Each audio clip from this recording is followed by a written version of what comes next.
Hi friends, दिव्यज्ञान channel में आप सभी का हार्दिक स्वागत है और मैं हूं पंकज राय। आज मैं कक्षा 9वीं की जो एनसीईआरटी की टेक्स्ट बुक है, सीबीएसई बोर्ड में चलती है, स्पर्श भाग 1, उसमें एक कविता है कक्षा 9वीं की पाठ्य पुस्तक में गीत अगीत, जिसको कि रामधारी सिंह दिनकर जी ने लिखा है। इस कविता को शुरू करने से पहले, प्रारंभ करने से पहले रामधारी सिंह दिनकर जी के बारे में संक्षिप्त जानकारी दूंगा। रामधारी सिंह दिनकर जी ओज के कवि थे, वीर रस के कवि थे, ओजस्वी कवि थे और इनकी कविताएं काफी प्रसिद्ध रही हैं। उर्वशी उनका ग्रंथ है, रश्मि रथी है, काफी प्रसिद्ध रही है और इनका जन्म 1908 में बिहार में हुआ था। 1974 में इनकी मृत्यु हुई थी। ये राज्यसभा सदस्य भी मनोनीत किए गए थे। 1952 में इनको पद्म भूषण पुरस्कार मिला था, ज्ञानपीठ पुरस्कार मिला था, साहित्य अकादमी पुरस्कार मिला था। तो काफी बड़े कवि थे, इनका काफी नाम था। इस गीत अगीत के माध्यम से रामधारी सिंह दिनकर जी ने दो तरह की बातें कही है। एक तो यह कहने की कोशिश की है कि कुछ ऐसी जगह हम देखते हैं जहां की मन के भावों, विचारों, कल्पनाओं, सोचों को व्यक्ति व्यक्त कर देता है। तो व्यक्त करना को इन्होंने कहा है गीत है। वो आदमी अब जब अपने मन की बातों को स्पष्ट करने या व्यक्त करने के लायक है तो उसको इन्होंने कहा कि वो गीत है। लेकिन कई चीजें ऐसी भी होती हैं जो व्यक्ति महसूस तो करता है बट ऐसा होता है, पर ऐसा होता है को व्यक्त नहीं कर पाता, उसको इन्होंने अगीत कहा है। अब यह कविता जो है, यह 3 काव्यखंडों में विभक्त है। पहला जो काव्यखंड है, इसमें इन्होंने 2 चीजों को लिया है, वो प्रकृति से लिया है। प्रकृति वर्णन भी इन्होंने बहुत सुंदर ढंग से किया है। मानवीयकरण अलंकार को बहुत अच्छे ढंग से पिरोने की कोशिश की है। प्रकृति के अंदर इन्होंने मानवीय संवेदनाओं को ढूंढने की कोशिश की है। शायद यही कारण है कि इन्हें प्रकृति प्रेमी भी कह सकते हैं, वीर रस के ओजस्वी कवि के अलावा। अब बात करेंगे इस पहले खंड की। इसमें इन्होंने 2 चीजों को उठाया है प्रकृति से, एक तो नदी को और दूसरा गुलाब को। कह रहे हैं कि नदी जो कि बहती है, उसके बहाव में जो कलकल की ध्वनि उत्पन्न हो रही है, उस कलकल की ध्वनि को ये कह रहे हैं, ऐसा लग रहा है वह विरह के गीत गा रही है। अब कवि ने विरह का गीत ही इसे क्यों कहा है, या कवि को ऐसा क्यों लग रहा है कि उसके अंदर विरह की बातें हैं, संयोग की बातें क्यों नहीं कह सकता? क्यों नहीं कहा है कि वो संयोग वाली बात है उसके अंदर, या संयोग के गीत गाते हुए या मिलन के गीत गाते हुए वो बह रही है? क्यों उन्होंने कहा कि वियोग के गीत? क्योंकि कहीं ना कहीं इसका उद्गम स्थान किसी पहाड़ी या हिमाच्छादित पहाड़ से होता है नदियों का, और बर्फ पिघलती है और पिघल करके वो आगे नदी का रूप धारण करके समुद्र से मिलती है। तो समुद्र से जब तक नहीं मिल पाती है, समुद्र उसका अंतिम स्थान है जहां वो जाकर के मिलन होता है। उस मिलन को वह कर नहीं पा रही है, दूर है, समुद्र में जाकर के गिरी नहीं है या बह रही है लगातार। तो उसमें समुद्र से दूर होने की बातें को इन्होंने क्या कहा है, वो विरह के गीत गा रही है। ठीक है। और अपने किनारों से, अपने जो उसके दाएं बाएं, दाहिने और बाएं दोनों तरफ जो उसके किनारे हैं, तट हैं, उन किनारों से अपने विरह की बात कहती है। जैसे हमारे और आपके ऊपर अगर कोई कष्ट आता है, दुख आता है, आपदा आती है, संकट आता है, मुसीबत आती है, तो हम क्या करते हैं, अपने मन के भावों को, विचारों को, जो हमारा करीबी है, जो हमारी भावनाओं को समझता है और सहयोग नैतिक रूप से दे सकता है, अगर किसी और रूप से नहीं दे सकता, तो हम उसको उसके सामने व्यक्त करते हैं, अपने मन की बातों को, दुखों को। तो उसी तरह से नदी भी अपने दुख की बातों को अपने तटों से, अपने किनारों से व्यक्त करते हुए बह रही है। अब ऐसा कवि को लग रहा है, पंकज राय को नहीं लग रहा है, शायद आपको भी ना लगता हो।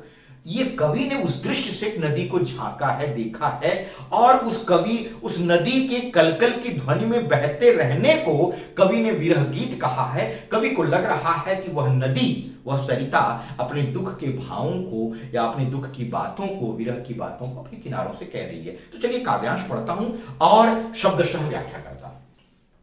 गाकर गीत विरह के तटनी वेगवती बहती जाती है, दिल हल्का कर लेने को उपलों से कुछ कहती जाती है।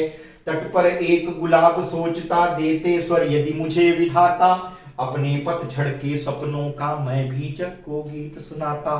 गा गा कर बह रही निर्झरी, पाटल मूक खड़ा तट पर है, गीत अगीत कौन सुंदर है।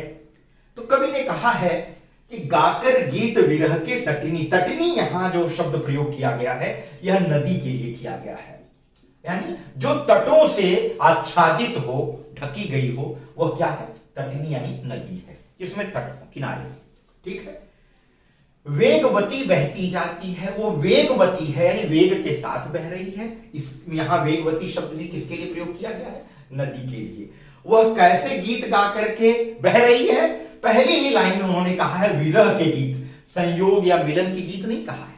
यह कवि का दृष्टिकोण है, कवि का भाव है, कवि की आंखों में जो विचार, जो संवेदना भरी हुई है, वह संवेदना यह है कि वह जब वो कलकल की ध्वनि में नदी बह रही है तो उस सरिता में, उस तटिनी के प्रवाह में कवि को विरह का गीत सुनाई पड़ रहा है। और वह कह रहे हैं कवि कि गाकर गीत विरह के तटिनी।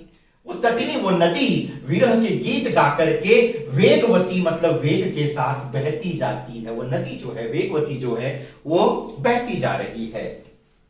दिल हल्का कर लेने को, दिल क्यों हल्का कर रही है? क्योंकि उसके अंदर जो विरह भरा हुआ है, जो दूर रहने की, अपने प्रियतम से दूर रहने की जो पीड़ा है, उसको विरह कहा जाता है। तो वो जो विरह है, उस विरह के तकलीफ को, पीड़ा को, कष्ट को दूर करने के लिए, अपना दिल हल्का कर लेने के लिए उपलों से मतलब किनारों से या तटों से कुछ कहती जाती है। कभी कह रहा है कि ऐसा लगता है कि वो कुछ कह रही है उपलों से, किनारों से। अब क्या है? एक तो सीन 1 हो गई भाई, ये सीन 1, दृश्य 1। इसमें आपने क्या देखा? नदी अपने मन की विरह को, अपनी पीड़ा को अपने किनारों से कह रही है।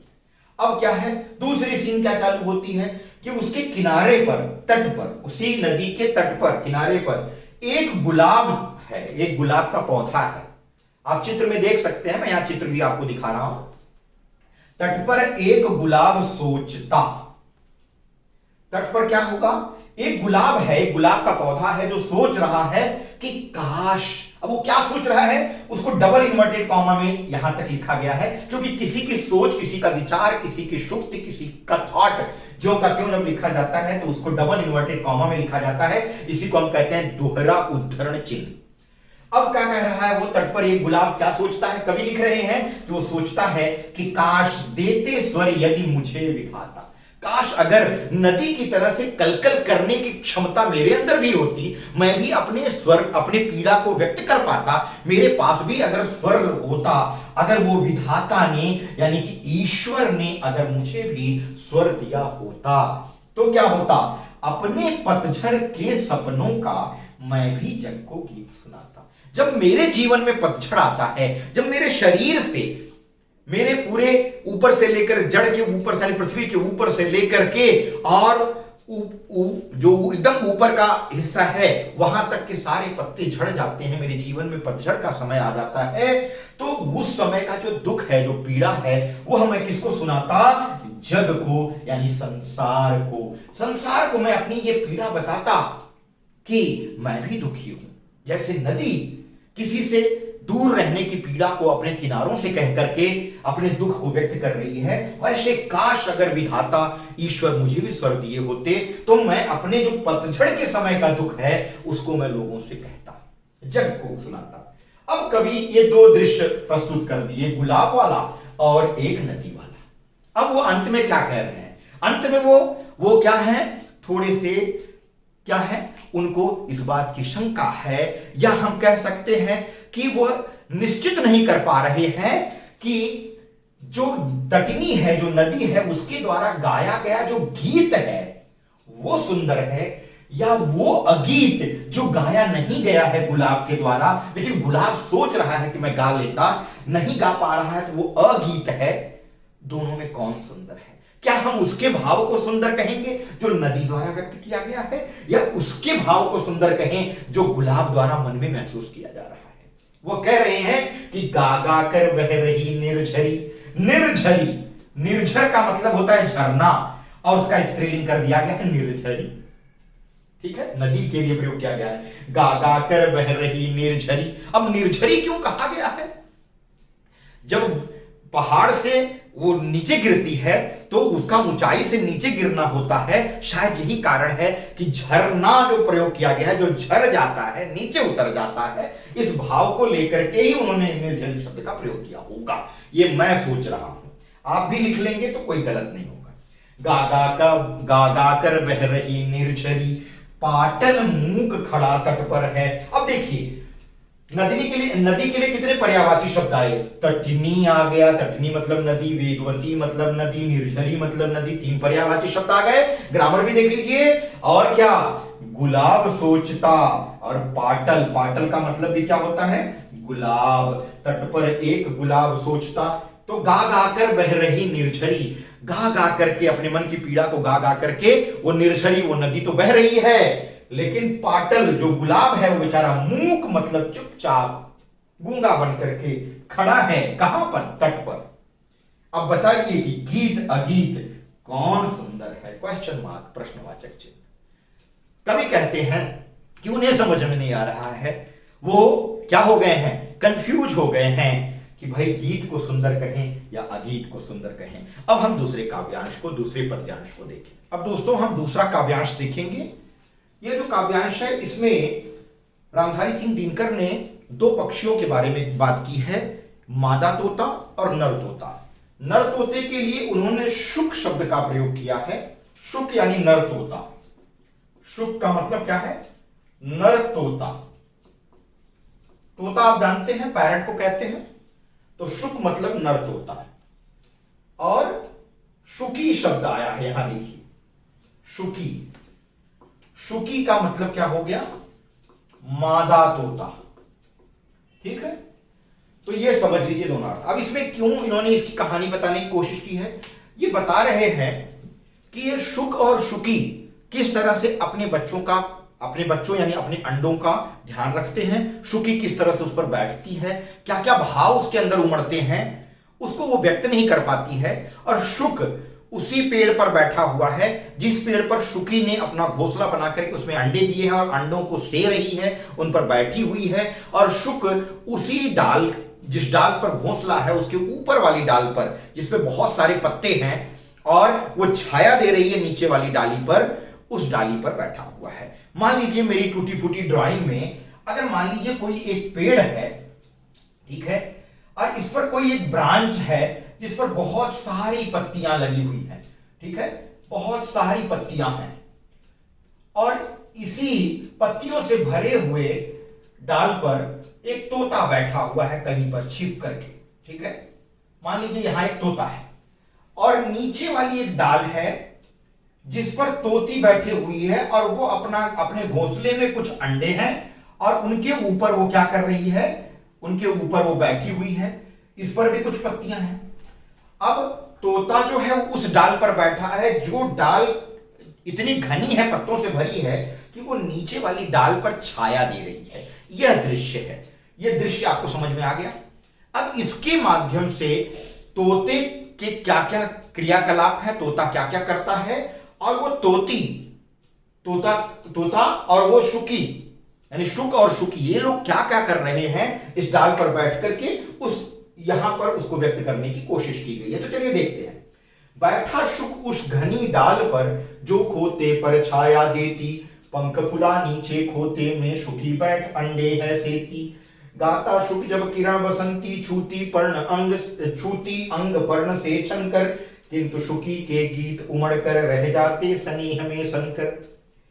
गूंज रहा शुक का स्वर मन में, फूला मग्न शुकी का पर है, गीत अगीत कौन सुंदर है। अब यहां वो कह रहे हैं कि बैठा है शुक, शुक मतलब नर तोता, उस घनी डाल पर ये नर तोता बैठा हुआ है, जो खोते पर, खोता शब्द जो है भोजपुरी का शब्द है। यह बिहार के आरा डिस्ट्रिक्ट, छपरा डिस्ट्रिक्ट और भोजपुर डिस्ट्रिक्ट, जहां से भोजपुरी पैदा हुई, बनारस, बलिया, जो उत्तर प्रदेश के कुछ जिले हैं और कुछ बिहार के जिले हैं, वहां पर बोली जाती है। और कहीं न कहीं रामधारी सिंह दिनकर जी की भाषा जो है, वो उनकी जो बोली थी वो भोजपुरी थी, और भोजपुरी के शब्द देशज शब्द जिसको कहते हैं वो यहां पर आया है।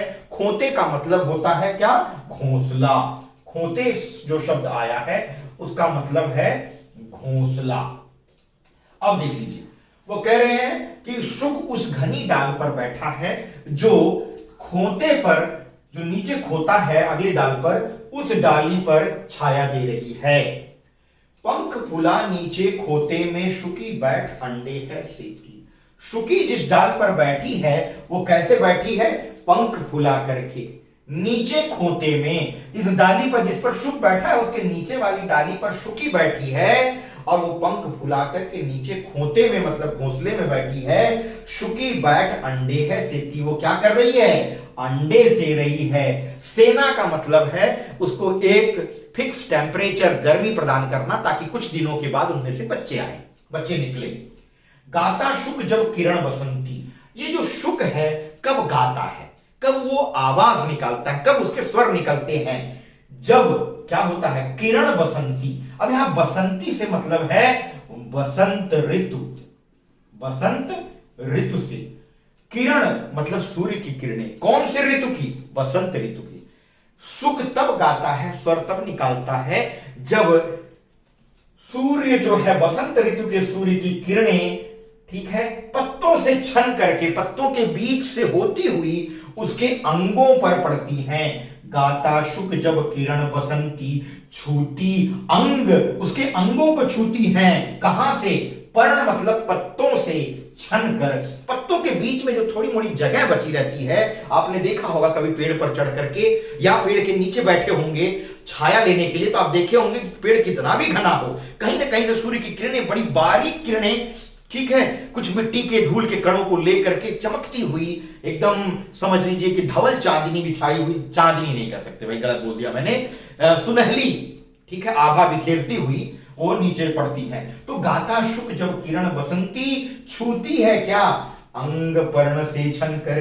गाता शुक जब किरण बसंती, छूती अंग पर्ण से छन कर। किंतु शुकी के गीत उमड़ कर, रह जाते स्नेह में सनकर। शुक तो गा रहा है, कब गा रहा है? जब वसंत ऋतु की सूर्य की किरणें उसके शरीर पर पड़ती हैं, पत्तों के बीच में से छन करके, तो वो गाता है, अपनी मन की भावनाओं को, विचारों को, कल्पनाओं को व्यक्त कर देता है। लेकिन बेचारी शुकी की कंडीशन क्या है?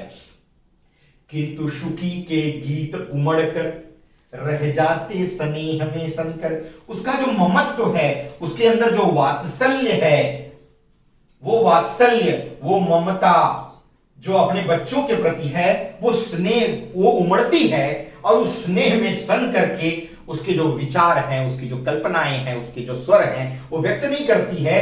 वो स्नेह से भरी हुई है, मस्त हो जाती है, पंख फुला करके बैठी हुई है ताकि अगल बगल से अंडे दिखे ना, सब पे एक बराबर गर्मी लगे, इसलिए वो उसको पंख फुला करके बैठी हुई है। तो इसलिए कवि लिख रहे हैं, किंतु शुकी के गीत उमड़ कर। किंतु शुक के जैसे उसके गीत नहीं उमड़ते हैं, उसके गीत नहीं व्यक्त होते हैं, बल्कि वो उमड़ते तो हैं, मन में गुबार तो आता है व्यक्त करने का, लेकिन वो स्नेह में, ममता में, वात्सल्य में सन करके रह जाते हैं, वो अपने मन को व्यक्त नहीं कर पाती है। तो वो कहीं ना कहीं क्या है? अगीत है। और शुक जो गा लेता है, अपने विचारों को व्यक्त कर लेता है, वो क्या है? गीत है। आगे देखते हैं। अब कवि फिर से उस संदेह में पड़ जाते हैं कि किसको अच्छा कहें, और वो कहते हैं, गूंज रहा शुक का स्वर वन में। सुख का जो स्वर है, आवाज जो है, जब वो किरण बसंती उसके अंग पर पड़ती है पत्तों से छन करके, तो वो गाने लगता है, तो उसका स्वर क्या है? गूंज रहा है। कहां पर? वन में, उस जंगल में जहां पर वो पेड़ है जिस पर वो बैठा है और उसकी शुकी बैठी है, वहां पर उसकी आवाज गूंज रही है। फूला मग्न शुकी का स्वर है, शुकी का पर है, और जो शुकी है उसका पर जो है वो फूला हुआ है। तो बताइए, गीत अगीत दोनों में से कौन सुंदर है? फूला मग्न शुकी का पर है, लेकिन शुकी जो है उसके स्वर गूंज नहीं पा रहे हैं, वो तो स्नेह में सन करके रह जा रहे हैं, उमड़ रहे हैं, लेकिन वो वात्सल्य में, ममता में सन करके रह जा रहे हैं, वो व्यक्त नहीं कर पा रही है। महसूस तो कर रही है, कुछ ना कुछ चीजें उसके अंदर भी उमड़ रही हैं, लेकिन व्यक्त नहीं कर पा रही है। फूला मग्न शुकी का पर है। शुकी का जो पर है, पर मतलब पंख, वो मग्न है। कैसे? फूल करके वो मग्न हो गई है, मस्त हो गई है अपने बच्चों के प्यार में, वात्सल्य में, और वो कुछ कह नहीं पा रही है। और इसके मन के उस भाव को जो वो व्यक्त नहीं कर पा रही है, कहीं ना कहीं उसको रामधारी सिंह दिनकर महसूस कर रहे हैं कि वह भी कुछ भाव लिए है, कह नहीं पा रही है, तो उसको उन्होंने अगीत कहा है और शुक व्यक्त कर दे रहा है।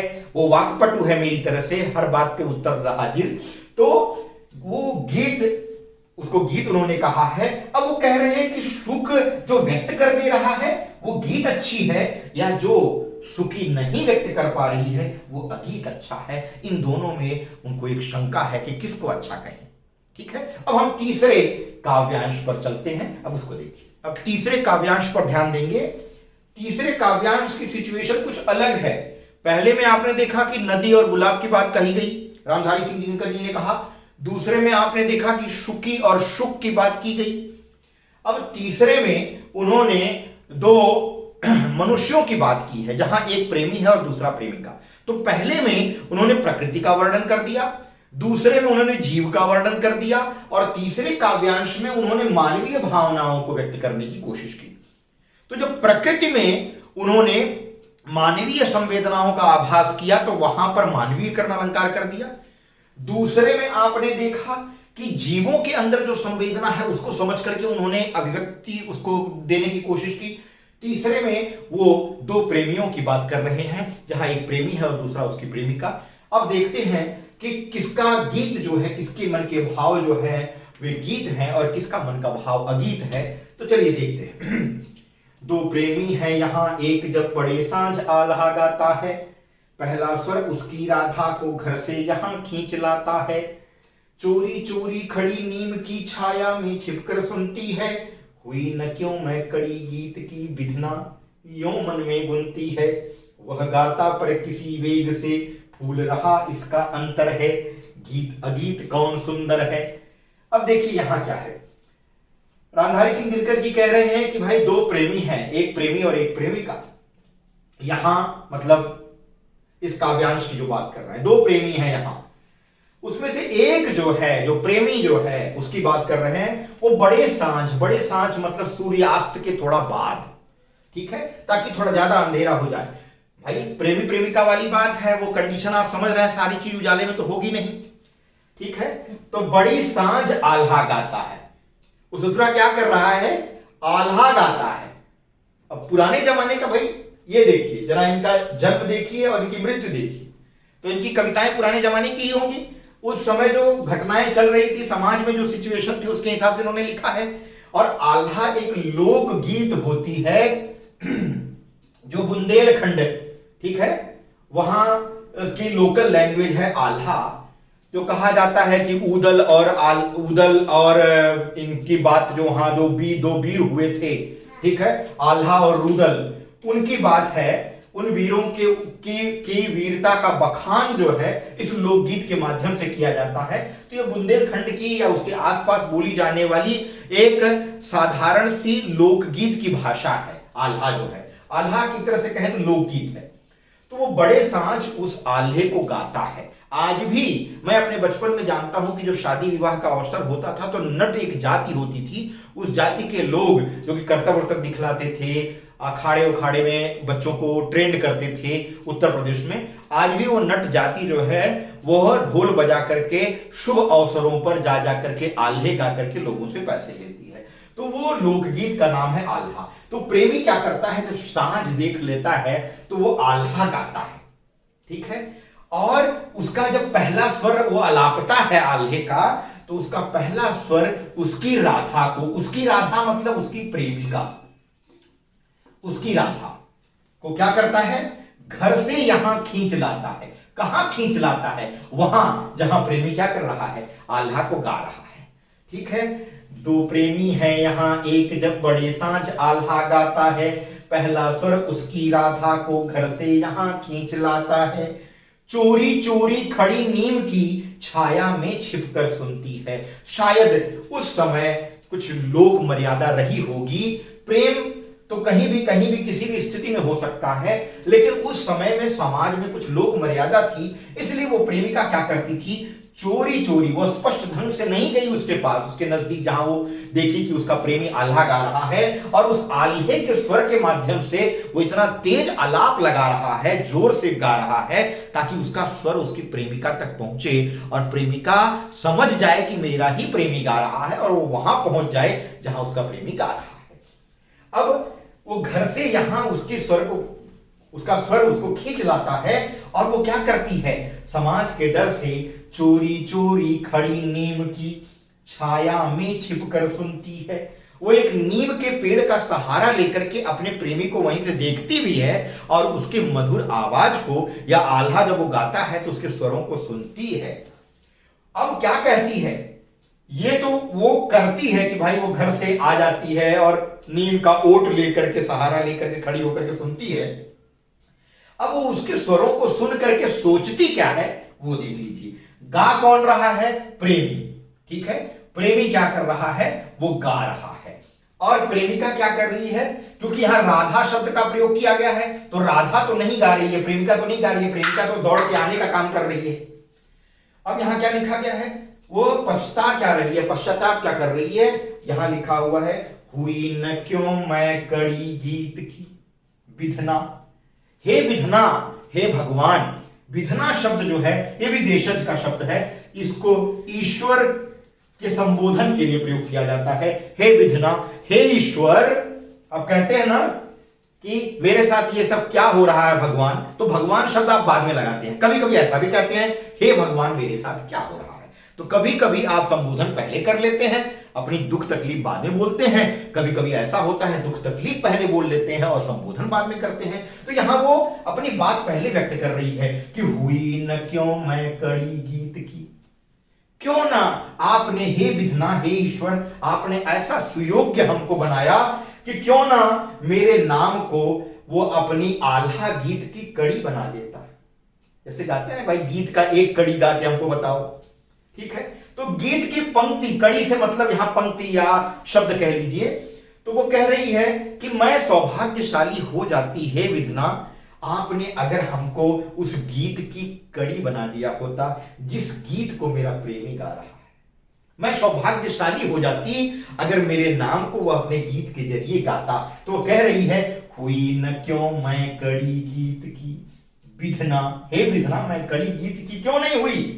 और कवि लिख रहे हैं यो मन में गुनती है, ऐसा सोच करके वो मन में गुनती है, मतलब विचार करती है। अब कवि क्या कह रहे हैं, कवि कह रहे हैं वह गाता पर किसी वेग से फूल रहा इसका अंतर है, गीत या गीत कौन सुंदर है। प्रेमी तो गा रहा है, वह गाता है, पर जो प्रेमिका है वो किसी वेग से मतलब शायद उसके प्रेम के आकर्षण के कारण, या उसकी गीत का स्वर सुन करके, या उसका व्यवहार जान करके, या उसके व्यक्तित्व के आकर्षण के कारण, इसलिए कवि ने लिखा है पर किसी वेग से, मालूम नहीं किस वेग से, किस आकर्षण के कारण, पता नहीं। ये वो कह रहे हैं कि वह गाता, कवि प्रेमी तो गा रहा है पर किसी वेग से फूल रहा इसका अंतर है। जो प्रेमिका है उसके अंतर में, उसके आंतरिक मन में कहीं ना कहीं कोई ना कोई अलग अलग भावनाएं जन्म ले रही हैं। फूल रहा इसका अंतर है, मतलब अंदर ही अंदर वो फूल रही है, मग्न हो रही है, प्रसन्न हो रही है और कह रही है आहा कितना अच्छा गीत गा रहा है। हे भगवान, काश आप हमको इस गीत की एक कड़ी बना दिए होते ताकि मेरा भी नाम मेरे कवि या मेरे प्रियतम के मुंह से निकलता। तो हुई न क्यों मैं कड़ी गीत की विधना यो मन में गुनती है, वह गाता पर किसी वेग से फूल रहा इसका अंतर है। तो आपको बताना है कि प्रेमी का वो गीत सुंदर है या प्रेमिका की वो अव्यक्त मन में सोची हुई अगीत वाली भावना। तो आपने ये पढ़ लिया कि दो प्रेमी है यहाँ, एक जब पड़े साँझ आल्हा गाता है, पहला स्वर उसकी राधा को घर से यहाँ खींच लाता है। चोरी चोरी खड़ी नीम की छाया में छिपकर सुनती है, हुई न क्यों मैं कड़ी गीत की विधना यो मन में गुनती है। वह गाता पर किसी वेग से फूल रहा इसका अंतर है, गीत अगीत कौन सुंदर है। कमेंट करके बताइएगा। आज बस इतना ही, बहुत बहुत धन्यवाद। अगली कविता मैं आपके लिए बहुत जल्द लेके आऊंगा 9th स्टैंडर्ड की। 10th और 12th वाले भी जान लें जो बोर्ड एग्जाम देने वाले हैं, उनके लिए भी सारे जो कविताएं हैं वो मैं बहुत जल्दी अपलोड करूंगा। कोशिश करूंगा कि आपके एग्जाम के पहले ही अपलोड हो जाए। आप सभी का जुड़ने के लिए बहुत बहुत धन्यवाद। वीडियो अच्छी लगी होगी तो लाइक बटन जरूर हिट करिएगा। अगर चैनल से नए जुड़े हुए हैं तो सब्सक्राइब बटन दबा लीजिएगा और जो घंटी का निशान है उसमें जो ऑल है उसको क्लिक कर लीजिएगा ताकि आपको नए अपडेट्स मिलते रहें। आप सभी का बहुत बहुत धन्यवाद।